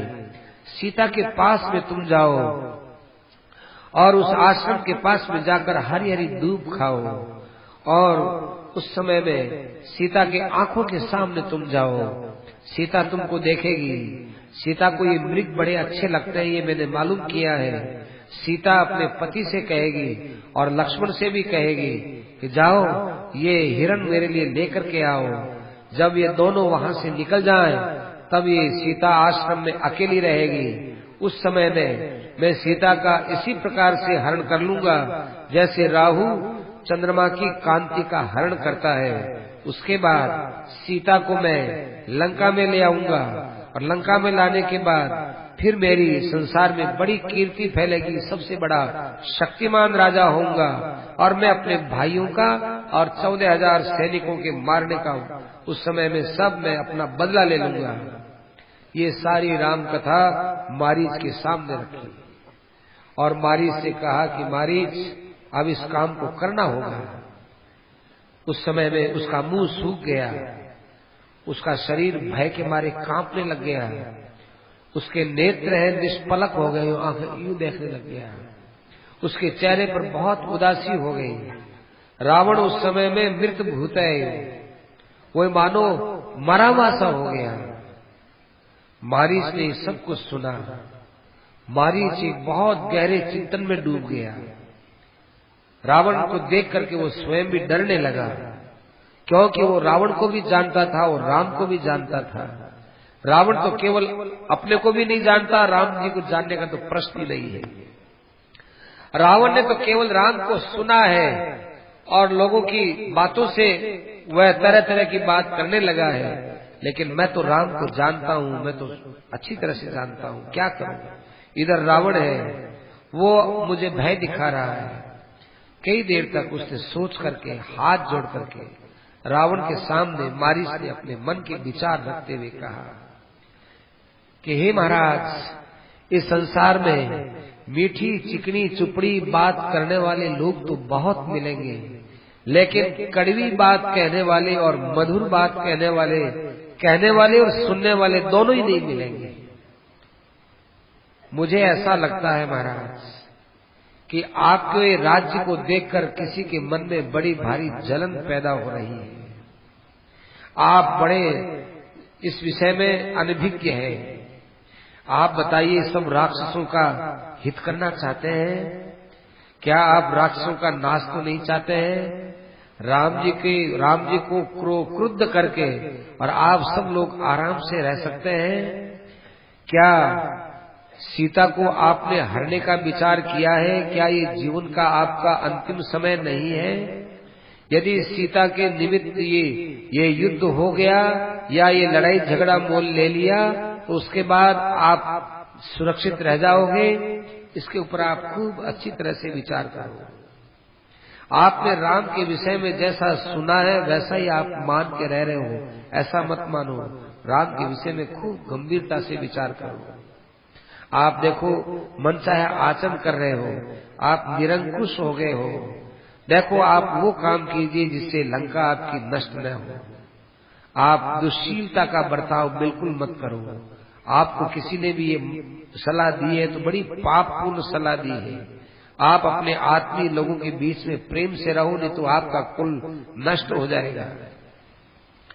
हमने सुना है कि राम मर्यादा से हीन है, उसको उसने बाप ने उसको निकाल दिया है। नहीं नहीं, राम को कभी नहीं निकाला गया है। राम ने कभी मर्यादा का उल्लंघन नहीं किया है। राम दुश्शील नहीं है, राम लोभी नहीं है, राम क्षत्रियों में श्रेष्ठ क्षत्रिय, गुणों से रहित नहीं है। उसने केवल अपने पिता को सत्य करने के लिए और कैकेयी को सत्य करने के लिए, धर्म की रक्षा के लिए उसने जंगल में आना स्वीकार किया है। आप उनकी इस बात को, इसके रहस्य को नहीं जानते हो। वो राज्य का त्याग करके दुनिया को राज्य का महत्व कम करना बताना चाहता है, धर्म का महत्व ऊंचा करना चाहता है। राम दुनिया को बताना चाहता है कि धर्म ऊंचा है, राज्य ऊंचा नहीं है, क्योंकि त्याग उसी का होता है कि जो नीचा होता है, और ग्रहण उसी का ही होता है जो श्रेष्ठ होता है। श्रेष्ठ चीज ग्राह्य होती है, निकृष्ट चीज त्याज्य होती है। इसलिए उन्होंने भोगों का और राज्य का त्याग करके सबको उपदेश दिया है कि आप लोग धर्म के अंदर चलो। राम कर्कश नहीं है, बड़ा दयालु है। राम अजितेंद्रिय नहीं है, जितेंद्रिय है। राम मूर्ख नहीं है, परम विद्वान है। राम कभी झूठ नहीं बोलता है। आपको किसी ने भी कहा है, बिल्कुल झूठी बात है। राम साक्षात धर्म का स्वरूप है। राम का पराक्रम बड़ा सात्विक है। अपने राज्य में सुख पूर्वक रहो, अपने जिंदगी से आप संतुष्ट रहो। राम के साथ में बैर विरोध करके आप बहुत बड़ा खतरा मोल ले रहे हो। राम का पराक्रम किसी के द्वारा जाना नहीं जाता है। न तुम समर्थ है, तुम राम के साथ युद्ध करने में समर्थ नहीं हो। एक बात कहता हूँ, देखो तुम राम से युद्ध की बात सोचते हो, लड़ाई की बात सोचते हो, राम से बैर विरोध की बात सोचते हो, तुम राम के साथ मित्रता की बात क्यों नहीं सोचते हैं? तुम ये भी तो सोच लो कि राम के साथ अपनी मित्रता हो जाए तो कितना अच्छा रहे। ये भी तो बात तुम सोच सकते हो। किम उद्यमम व्यर्थम इमम कृत्वा, जितने जितने तुम उपाय सोचते हो ये सब उपाय व्यर्थ हो रहे हैं। इसलिए जो तुम चाहते हो उसको तुम ठीक ढंग से सोच करके तुम काम करो। तुम्हारे मंत्रियों ने अच्छी सलाह नहीं दी है। इस सलाह के अंदर क्या तुमने विभीषण से सलाह ली है क्या? यदि इस सलाह के अंदर विभीषण का क्या मत है? विभीषण जैसे जैसे श्रेष्ठ पुरुषों से आप सलाह लीजिए। हर काम का दोष और गुण, इसका अर्थ क्या निकलेगा, इस पर विचार कीजिए। इसलिए महाराज मैं तो आपसे फिर कहता हूँ कि राम की और आपकी बराबरी नहीं है। आप उनके साथ युद्ध करना उचित कैसे मान रहे मेरे समझ में नहीं आ रहा है। हे निशाचरों के राजा, आप अपने जीवन को आनंदित करने के लिए राम को आप एकदम जो है इस प्रकार से आप छोड़ दीजिए। युद्ध करने का आप विचार छोड़ दीजिए। देखो मैं भी हजार हजार हाथियों का बल रखने वाला इस पृथ्वी के ऊपर पहले में खूब निर्भय होकर घूमता था। पर्वत के समान मेरा देह था, नीला काजल कैसा होता है ऐसा मैं था। तपे हुए सोने के कुंडल मेरे कान में जगमगाते थे। सारी त्रिलोकी मुझे देख करके डरा करती थी। मैं मुकुट धारण किया हुआ और हाथ में परिघ लिया हुआ जब जमीन पर लंबे लंबे डग मारता हुआ चलता था, उस समय कोई मेरे सामने ठहर नहीं सकता था। इस प्रकार से मैं एक बार दंडकारण्य में गया। वहाँ ऋषि मुनियों का मांस खाता था और मुझे वहाँ ऋषि मुनियों को मारने में कोई भय नहीं लगता था। एक बार विश्वामित्र जी एक यज्ञ कर रहे थे। उस यज्ञ के अंदर मैं और सुबाहु अपने साथ के राक्षसों को ले जाकर उस यज्ञ के अंदर तरह तरह की हमने बाधा पहुंचाई। हम लोगों के कारण से विश्वामित्र जी डर गए। डरे हुए विश्वामित्र जी सीधे अयोध्या गए। अयोध्या जाकर वहाँ के राजा दशरथ से उन्होंने प्रार्थना की कि हे महाराज, पर्व काल पर जब मैं यज्ञ करता हूँ तब मारीच वहाँ आकर घोर उपद्रव करता है। आप अपने पुत्र को मेरे साथ भेज दीजिए और मारीच का वध आपके पुत्र के द्वारा मुझे कराना है। महाराज दशरथ ने विश्वामित्र के साथ अपने पुत्र को भेज दिया, पर बड़ी मुश्किल से भेजा। कारण कि दशरथ जी महाराज का, दशरथ जी का राम जी के अंदर बहुत मोह था। दशरथ जी ने कहा, हे विश्वामित्र जी, मैं चलता हूँ, मेरी सेना चलती है। राम तो अभी बहुत छोटी उम्र का है, इसलिए आप इसको यहीं रहने दीजिए। विश्वामित्र जी ने कहा, नहीं दशरथ, ये मारीच राम के बिना किसी के द्वारा मरने वाला नहीं है, देवताओं से भी मरने वाला नहीं है। अतएव या तो तुम राम को दे दो, नहीं तो हम खाली हाथ ही चले जाएंगे। लेकिन दशरथ जी महाराज ने ऋषि को खाली हाथ नहीं जाने दिया और राम को उनके साथ में भेज दिया। राम जी महाराज वहाँ दंडकारण्य में आए, विश्वामित्र जी के आश्रम में। वहाँ आकर राम जी धनुष लेकर के खड़े हो गए, बाण लेकर खड़े हो गए। राम के साथ में लक्ष्मण भी थे। अब राम धनुष ताने हुए इस प्रकार से थे, हम लोग आए, हमने देखा कि छोटे बच्चे ये हमारा क्या करेंगे। हम खूब ठहाका मारते आए, अपने बल का हमारे में बड़ा घमंड था। अतएव हमने हमारा स्वरूप बिगाड़ करके और आंख निकाल करके बच्चों को डराया और धमकाया। हमने देखा कि हमारे देखने मात्र से भग जाएंगे, परंतु यहाँ तो उल्टी बात हुई। हमने जिसको बालक समझा था वे तो वहाँ पर वेदी के ऊपर हमारी प्रतीक्षा ही कर रहे थे। और जो ही मैं उनकी तरफ आंख निकाल करके और अपने शस्त्र लेकर के राम के ऊपर टूट पड़ता हूँ, उससे पहले ही राम जी ने कस करके एक बाण लगाया। उस बाण से मैं उल्टा पुल्टा यूं चलता चलता, सिर ऊपर और पैर नीचे, फिर सिर ऊपर पैर नीचे, यूं चक्कर खाता खाता खाता मैं देखो यहाँ आकर के गिर गया हूँ। तब से मैं राम का पराक्रम खूब अच्छी तरह से जानता हूँ। इसलिए उसके बाद आपको ही पता है, बेहोश अवस्था में मैं लंका में आया था, फिर यहाँ पर मेरा सब प्रकार से प्रबंध किया गया। अब मैं जाकर स्वस्थ हुआ हूँ। इसलिए राम के सामने तो जाना के लिए मैं आपको बार बार मना करता हूँ, क्योंकि राम का पराक्रम तो मैंने अपने शरीर से सहा है और देखा है। ऐसा कोई मेरे साथ में युद्ध करने वाला दूसरा देवताओं में भी नहीं था। हे महाराज, यदि आपको लंका के अंदर तरह तरह के उत्सव करने हो, यदि आपको लंका में तरह तरह का आनंद लेना हो, यदि आपको लंका में अपना नाम कमाना हो, यदि इस लंका को चिरकाल तक सुरक्षित रखना हो, यदि आप अपने बाल बच्चे भाई बंधु परिवार के साथ खूब आनंद से रहना चाहते हो, तो आप इस पाप से निवृत्त हो जाइए। और यदि आप इन राक्षसों के बीच में बैठकर दिव्य आभरणों से विभूषित होकर राज्य का संचालन करते हैं, तो आप राम के साथ में युद्ध करने का विचार छोड़ दीजिए। हृतदारान सदारांश्च दशे विद्रवतो दिशः हतशेषान अशरणान रक्षसी त्वं निशाचरान।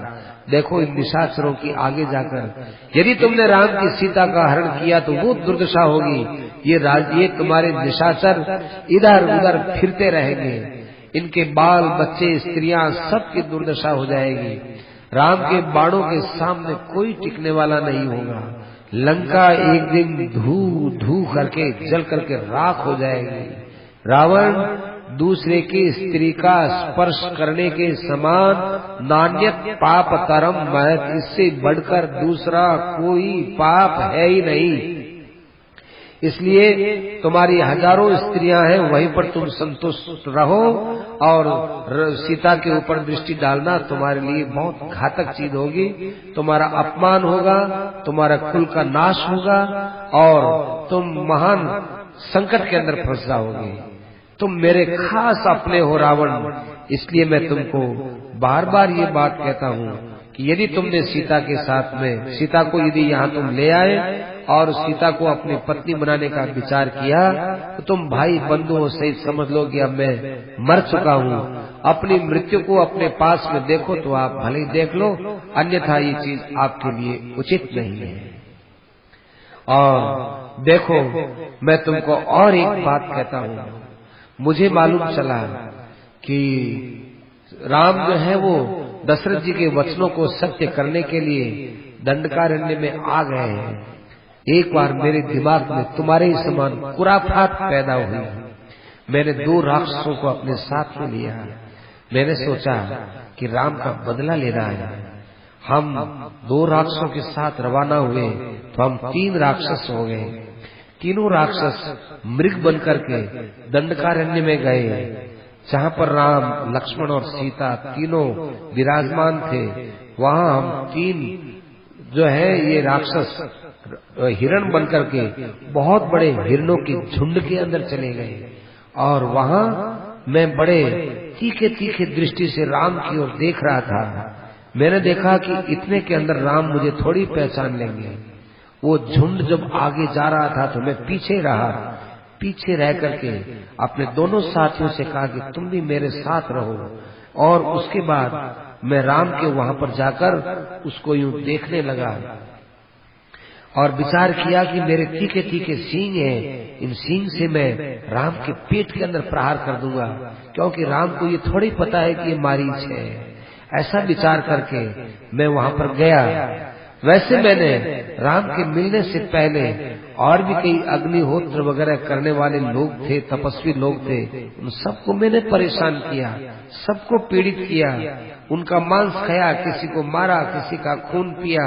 ये सब काम करने के बाद जब हम राम के पास में आए तब राम ने मेरी ओर देख लिया। मेरी और राम की एकदम दृष्टि आंख से आंख मिल गई।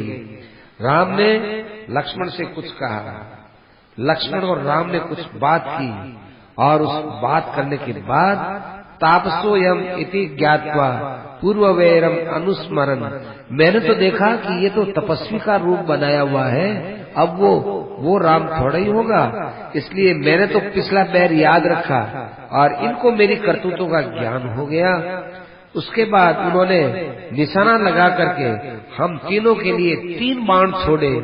तीनों बाणों में 2 बाण मेरे साथियों के लगे, वो तो वहीं पर धराशायी हो गए, और मैं तो फिर उस राम की कृपा से बच निकला। उन्होंने बचाया तभी मैं बचा, अन्यथा मैं बच थोड़ी सकता था। यहाँ आकर के बैठ गया। अब यहाँ आकर मैं अपने पास में माला रखता हूँ और एक ही बात का रट करता हूँ कि राम राघव राम राघव राम राघव पाहि मां, कृष्ण केशव कृष्ण केशव कृष्ण केशव रक्ष मां। राम राघव राम राघव, अरे बैठे रहो राघव पाहि मां, कृष्ण केशव कृष्ण केशव रक्ष मां। राम राघव राम राघव राम राघव पाहि मां, कृष्ण केशव कृष्ण केशव कृष्ण केशव रक्ष मां। राम राघव राम राघव राम राघव पाहि मां, कृष्ण केशव कृष्ण केशव कृष्ण केशव रक्ष मां। इस प्रकार से मैं तो यहाँ बस राम का नाम लेता हूँ और उनके दिए हुए जीवन को स्वीकार करके मैं अपना जीवन व्यतीत कर रहा हूँ। शरेण मुक्तो रामस्य कथनचित प्राप्ति जीवितम, राम ने किसी प्रकार से मुझे जीवित कर रखा है, इसलिए मैं तो स्वयं अब देखो तपस्वी बना हुआ हूँ। तपस्वी बन करके राम का स्मरण करता हूँ, और स्मरण करता हूँ इतना ही नहीं है रावण, मैं ध्यान पूर्वक स्मरण करता हूँ। ध्यान देना हो, देखो कहने वाला कोई हो लेकिन कहता क्या है ये सोचना चाहिए। मारीच है, राक्षस है, कुछ भी है, वो जाने, उसकी बात पर कहो कि मैं राम का नाम लेता हूँ और वृक्ष के पत्ते पत्ते में राम को देखता हूँ। वृक्षे वृक्षे च पश्यामि, और मैं यही देखता हूँ कि वो धनुष लिया हुआ है और काले मृग का चर्म पहन रखा है। मैं हजारों हजारों जगह राम ही राम को देखता हूँ, सब जगह राम को देखता हूँ। मेरे लिए सारा जंगल राममय हुआ है। हे राक्षस राज, क्या बताऊं, आप आए हो, आप क्यों खड़े हो, मैं आपके अंदर भी उस राम की छवि को देखता हूँ। आपका जो कलेवर उसमें यहाँ मैं राम को देखता हूँ। रामम उद्भ्रमामि मैं कभी कभी स्वप्न में राम को देखता हूँ तो एकदम जाग पड़ता हूँ और जग करके राम राम ऐसे में बोलने लगता हूँ। मुझे तो कोई भी शब्द में जो रै पहले नाम आता है, उस रै नाम से मुझे डर लगता है। जैसे रथ ऐसे महाराज आपका भी नाम है रावण, रै आ गया, मेरे मन में डर लगता है, क्योंकि मैं उसके प्रभाव को अच्छी तरह से जानता हूँ। मैं न तो बलि को कुछ समझता हूँ, न नमुची को कुछ समझता हूँ, मैं राम को सबसे ज्यादा बलवान मानता हूँ। इसलिए हे रावण, आप इस राम जी के साथ में सीता को लाने की जो ये आपने सोच रखी, इस बात को यही समाप्त कर दो। देखो संसार में बहुत से ऐसे पुरुष होते हैं जो दूसरे की गलती से स्वयं दुख पाया करते हैं। सोहम परापराधीन विनशेयम निशाचर। देखो निशाचर रावण, तुम्हारी गलती से मेरा नुकसान होगा, अतः मैं तुमको स्पष्ट मना करता हूँ कि मैं तुम्हारे साथ किसी भी हालत में राम के वहां सीता के हरण करने के लिए जाने के लिए तैयार नहीं हूँ। राम बहुत बलवान है और जो है महान तेजस्वी है। सारी त्रिलोकी मिल करके एक तरफ खड़ी हो जाए तो भी रावण राम का कुछ नहीं कर सकते। एक राक्षसी, ठीक है तुम्हारी बहन है तो क्या हुआ, है तो वो शूर्पणखा, उसको जानते हैं, उसके पीछे और खर के पीछे 14,000 सैनिकों के पीछे राम के साथ में तुम बैर मत करो। सच पूछा जाए तो राम ने तो अभी लंका का नाम तक भी नहीं लिया है, वो अपनी जगह बैठा है, तुम तुम्हारी जगह बैठे हो। अब बताओ, राम के विषय में हमने तुमको इतनी बात कही, कुछ तो तुमने विचार किया होगा। अत्र ब्रूहि यथा तत्वम को रामस्य व्यतिक्रम है। राम के ऊपर किसका बल चल सकता है, बताओ कौन राम से बड़ा बलवान हो सकता है। देखो रावण, मैंने आपको एक एक बात अक्षर से सत्य कही है। मैंने मेरे जीवन में जो अनुभव में राम के साथ युद्ध करके देखा है, लड़ाई करके देखा है, उसके अनुसार कही है। एक बार नहीं, मैं 2 बार राम से पराजित हुआ आया हूँ। इसलिए हे रावण, मैं तुम्हारा सदा से ही प्रेमी रहा हूँ। तुम अपने भाई बंधुओं के साथ लंका में आराम से रहो। इसलिए मैं कहता हूँ कि आप किसी भी स्थिति में सीता के हरण की बात मत सोचो। मारीच की बहुत युक्ति युक्त बातें थी और वे बातें बहुत ही सुंदर थी और समर्थ थी। लेकिन रावण तो भाई मरने वाला था ना। मरने वाले आदमी को कोई दवाई देवे तो वो व्यक्ति मुंह बंद कर लेता है, दवाई ले दवाई मुंह बंद कर लेता है। ऐसे वो मरने वाले के समान था। उसने उसकी बात मानी नहीं। बहुत हितकारी बात थी। इस बात के द्वारा उसका बड़ा भारी हित हो सकता था। वो राम के साथ मित्रता करके रावण बहुत बड़ा काम कर सकता था, परंतु माना नहीं, उल्टे वो पर बोलने लगा। ए मारीच, क्या बोलते हो, तुम बहुत बड़े गंदे कुल में, दुष्कुल में पैदा हुए हो। मारीच, तुमको बोलने का कुछ भी होश नहीं है। मनुष्य को बात वहां बोलनी चाहिए जो बात उसकी सफल होती हुई दिखती हो। तुम तो ऊसर भूमि में बीज बोने के समान मुझे ज्ञान देने लग गए। मेरे पास तो आगे ही बहुत ज्ञान है, मैं तो ज्ञान से उफना हुआ पड़ा हूं। डूमरो घर शुभराज भरिड़ो रहे तो तद वाक्य नतुमाम शक्यम भेतुम रामस्य संयुगे मूर्खस्य पापशीलस्य मानुषस्य विशेषत है। तुम उस राम की महिमा करते हो, उस मूर्ख की महिमा करते हो, उस पापी की महिमा करते हो, और वो मनुष्य तो क्या है, उस मनुष्य की तुम महिमा करते हो।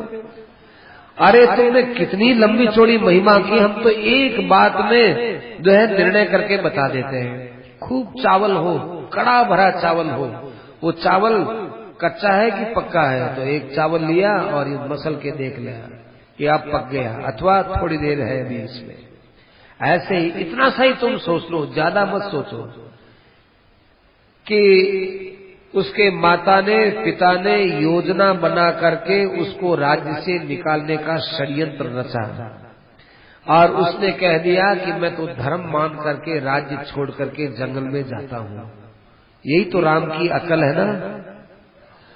यदि राम में इतनी बड़ी ताकत होती कि त्रिलोकी एक तरफ है, राम एक तरफ हो जाए तो भी कुछ न बिगड़े, ऐसा तुम बोलते हो, तो राम वहां धनुष बाण लेके खड़े हो जाते कि आओ, कौन है मेरे को अयोध्या से राज्य हटाने वाला? तो कोई हटा सकता था क्या? इसका मतलब राम में ताकत नहीं है। तुम कहते हो कि लक्ष्मण है वो राम पर अनुराग रखने वाला है, लक्ष्मण है वो राम का भक्त है, तो उस समय लक्ष्मण की भक्ति कहां चली गई? तुम कहते हो कि सीता संसार में सबसे श्रेष्ठ नारी है, वो नारी रत्न है, तो सीता को चाहिए था कि वनवास तो राम जी को मिला है, राम जी की मैं अर्धांगिनी हूँ और राज्य के ऊपर आधा हक मेरा होगा, मैं राजरानी बनूंगी, मुझे आप राजगद्दी पर बैठाओ, उसकी बात को कौन मना कर सकता था? इसका मतलब इनके अंदर कोई अकल नहीं है। मैं तुमसे कोई ज्ञान लेने के लिए नहीं आया। मैंने ये नहीं पूछा कि सीता का हरण करूं या न करूं, करने में क्या लाभ है और न करने में क्या लाभ है, तब तो तुम मुझे इतना बड़ा व्याख्यान दो।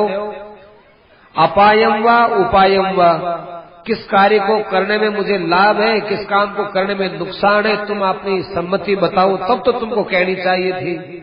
मैंने तो केवल इतना ही कहा है कि सीता का हरण करने के लिए मेरे साथ चलो, उसके बाद तुमको मुझे ज्ञान देने की कोई जरूरत नहीं थी। देखो, न व्यावर्तयितुम शक्या सेन्द्रैरपि सरारुरैः, मुझे तो भाई मारीच ऐसा लगता है कि तेरी बुद्धि के अंदर कोई विकार हो गया, अब तेरी बुद्धि को कोई बदल नहीं सकता है। एक दो बाण उसके खा लिए जिसमें तुम्हारी बुद्धि इतनी खराब हो गई। अच्छा, तुम जाए मरो करो कुछ भी करो, मुझे उससे क्या मतलब है? तुम्हारा तो मैं राजा हूं ना, मेरे सामने तो भाई हाथ जोड़ करके तुमको बोलना चाहिए और तुमको मेरे सामने वो बात बोलनी चाहिए जिस बात में मेरे नाराजगी न हो। उपचारेण वक्तव्यम, शिष्टता से बोलो। तुम मुझे डरा डरा करके क्यों बोलते हो? तुमको साव मर्दम तो यद वाक्यम, तुमको मेरे को बड़ी चिकनी चुपड़ी और मीठी बात कहनी चाहिए कि जो मुझे प्रिय लगे, एक एक बात पर मेरा हृदय कमल खिल जाए, ऐसे तुमको कहना चाहिए। जिस बात को राजा सुनना नहीं चाहता है उस बात को तुम्हें नहीं सुनाना चाहिए, क्योंकि राजाओं की एक सबसे बड़ी कमी होती है कि राजा लोग मान के बड़े भूखे होते हैं। मारीच, हमारे को मान चाहिए, हम जितना मान दोगे उतना ही हम प्रसन्न होंगे। राजा के पास 5 चीज होती है मारीच। एक तो अग्नि की उष्णता रहती है, एक इंद्र का पराक्रम होता है, एक चंद्रमा की शीतलता होती है, क्षमा भाव होता है राजा में, एक यमराज का दंड होता है जो अपराधियों पर लागू होता है, और एक वरुण जैसी प्रसन्नता होती है। कोई मान करता है और कोई आदर करता है, कोई चापलूसी करता है, कोई चिकनी चुपड़ी बातें करता है तो वो प्रसन्न होता है। ये 5 देवताओं के 5 गुण राजा में होते हैं। इसलिए राजा लोग जो है खूब अच्छे ढंग से शासन किया करते हैं। राजा सब अवस्थाओं में मान्य होता है। तुमने धर्म की तरफ विचार नहीं किया कि हमारा धर्म क्या है। मारीच, तुमने दूसरा धर्म बताया है, रावण के धर्म के विषय में तुमने विचार नहीं किया। रावण का धर्म है भुजबल, रावण का धर्म है शस्त्र बल, रावण का बल है धन बल। तो भुजबल हो, धन बल हो, शस्त्र बल हो, यही भाई रावण का सबसे बड़ा धर्म होता है। इस धर्म के सामने दूसरे धर्म किसी काम के नहीं है। अभ्यागतन से दौरात्म्यात परुषम वदसी दृशम, मैं तुमसे गुण और दोष के विषय में नहीं पूछा था। मैं तुम्हारा चेला बन करके यहाँ नहीं आया हूँ, मैं राजा बन करके तुम्हारे यहाँ आया हूँ। इसलिए राजा बन करके जो मैं तुमको आदेश देता हूँ उस आदेश का तुमको पालन करना होगा। देखो, सीता के हरण के लिए मैं जाना चाहता हूँ, तुम मेरी सहायता के लिए चलो। तुम माया से मृग बनो, सोने के मृग बनो, चांदी के छपके उसमें लगाओ, आश्रम के पास में तुम घूमते रहो, सीता की नजरों में विशेषता से तुम आओ और सीता को ऐसा लुब्ध करो अपनी चेष्टाओं से, अपने पैरों की चेष्टा से, अपनी पूंछ की चेष्टा से, और अपने अपने मुख की चेष्टा से सीता को देखो, सीता की तरफ जाओ। सीता जब तुमको पकड़ने लगे तुम उछल के आगे चले जाओ और आगे जाकर के फिर वापस यूं सीता को देखो। ऐसे करते करते सीता का एकदम तुम अपने में मन लगवाओ। और जब सीता स्वयं तो तुमको पकड़ न सके तब सीता अपने राम से ही कहेगी आनयम लेनम, इसको ले आओ, इसको ले आओ। ऐसा जब ये सीता बोलेगी तब तुम जो है राम को छलने के लिए उछलते हुए कूदते हुए दिखते भी रहो दूर भी रहो, दिखते भी रहो दूर रहो, ऐसे करके बहुत दूर ले जाओ। बहुत दूर ले जाने के बाद वो तुम्हारे बाण लगाएगा। बाण लगाते समय में राम की आवाज में हे सीते, हे लक्ष्मण, इस प्रकार से तुम जोर से आवाज करना। ये काम तुम्हारा हमारा करना पड़ेगा। देखो मृत्यु तुम्हारी दोनों तरफ से है मारी, तुम तो मेरी मृत्यु मुझे बताते हो, राम के बाण से भी तुम्हारी मृत्यु है। और यदि ये काम तुमने नहीं किया तो तलवार दिखा के कहा ये भी तुम्हारी मृत्यु है। अब बताओ दोनों मृत्युओं में तुमको कौन सी मृत्यु पसंद है? तलवार हमारी। यदि ऐसा कर दोगे तो राज्य से अर्धम प्रदास्यामि, मैं राज्य का आधा भाग तुमको दे दूंगा। और जो है यदि तुमने ऐसा नहीं किया तो तलवार मेरे पास है कि अब राज्य का आधा भाग भोगेगा कौन? प्राप्य सीताम अयुद्धेन, मैं बिना युद्ध के सीता को प्राप्त करके लंका में आ जाऊंगा। यहाँ आने के बाद जो है जो मुझे करना है मैं कर लूंगा। मेरे बल के विषय में तुमको चिंता करने की जरूरत नहीं है। मेरी कौन सहायता करने वाले हैं, कौन सलाह देने वाले हैं, इस विषय में मैं पूर्ण रूप से समर्थ हूँ, मैं सब जानता हूँ। तुम्हें तो बस केवल मेरी आज्ञा का पालन करना है। आसाद्य तम जीवित संशयस्ते मृत्युर्द्रवो यज्ञ मया विरुध्यते। देखो तुम्हारे सामने दोनों प्रकार से मृत्यु है, दोनों मृत्यु में से तुम किसको चुनते हो वो तुम चुनो। नोचेत करोषि मारीच हन्मी त्वाम अहम अद्य वही, आज मैं तुमको मार सकता हूँ लेकिन तुमको अभी मैं पूरा का पूरा समय देता हूँ।